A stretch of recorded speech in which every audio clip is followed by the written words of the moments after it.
Le défi principal, c'est d'être motivant, d'avoir une motivation, d'amener l'apprenti à apprendre quelque chose. Parce que bien souvent, la personne qui est en apprentissage est une personne qui a déjà de l'expérience.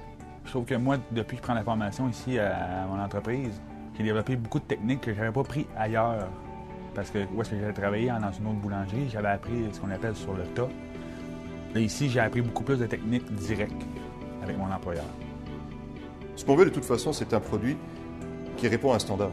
Qui nécessairement, moi, comme je vous le répète comme ça, je ne peux pas accepter un produit qui ne répond pas. Dans le programme d'apprentissage, ce qui est intéressant, c'est qu'on va descendre dans le bureau. Le bureau est un petit peu l'antre sacré de l'entreprise et lorsqu'on s'assied un en face de l'autre et puis qu'on commence à ouvrir notre cahier, il y a quand même une espèce de cérémonial. Bon, ben, là, c'est du sérieux.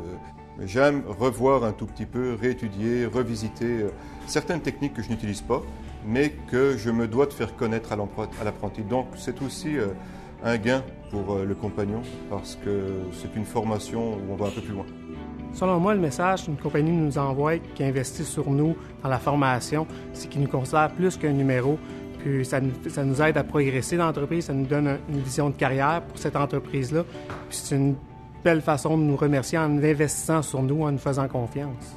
Le fait d'investir autant dans un développement de nos employés en vaut vraiment la peine. Ce n'est pas une dépense monétaire, mais plus un investissement dans la continuité de son développement, côté sécurité, côté technique, et également s'assurer que son niveau de compétence s'accentue à chacune des formations.